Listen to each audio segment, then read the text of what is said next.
Today's show brought to you by HP. I want to talk to you today about this whole concept of free to fee.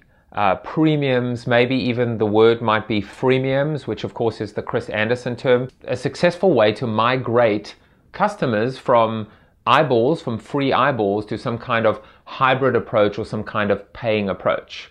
I mean, maybe the ship has sailed. Maybe the Wall Street Journal will not be able to charge for too much longer. Maybe no one will even care what the Wall Street Journal is or what they represent, or enough people will take that content and riff on it and extend it and apply different levels of context to that content. Harvard Business Review may be a different example. Enough people always have and will pay for that kind of content, and there's a certain degree of consistency in their approach. Nobody knows what works, okay? Nobody knows what works. But here's something that doesn't work.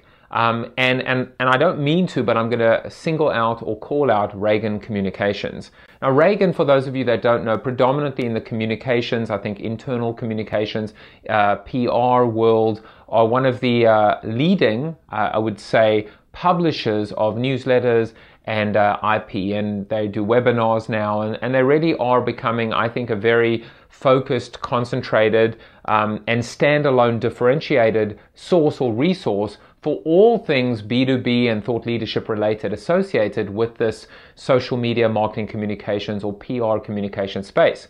But they're doing one thing wrong, and I want to talk to you a little bit about that, and I think it involves the whole premium, freemium type of thing. So here's what they do. They are spitting out fantastic content. It gets in front of me all the time. I love it. I consume it initially. I want to blog about it. I want to share it with you. But here's what happens after a certain amount of time. Have a look over my shoulder. Can you see? What happens is immediately you default to a page that says, to read this article, you must be a Reagan Select member. That is a bait and switch. That is not, if Chris intended it to be, a successful freemium strategy.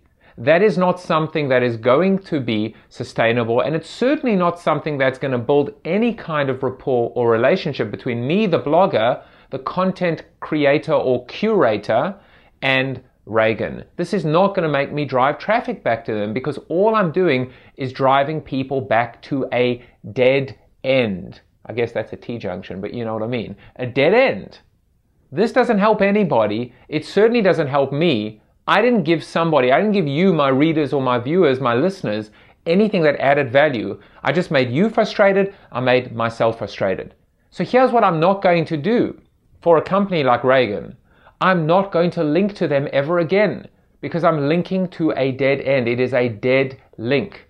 Instead, I'll absolutely talk about them, and I'll absolutely give them credit, and maybe even I'll cut and paste a few quotes, but I can't give them the credit anymore, because the credit does not follow through and go all the way to the end. So I guess the point is this: if you are going to try and give something away for free, with the hope that if you do the right thing at the right time with the right people for the right reasons, you'll get the right result, you have to basically follow through. You can't be half pregnant. And if you're going to bait and switch like Reagan are doing, it is going to ultimately fail on you. You want to give away free content? It has to be free permanently. You want to create some kind of hybrid methodology? Go for it. Knock yourself out. But when you get confused, you get stuck in limbo. You get torn and stuck between two worlds. And when that happens, you end up being a jack of all trades and a master of none. So good luck, Reagan. I love your stuff. I hope you improve your free to fee strategy.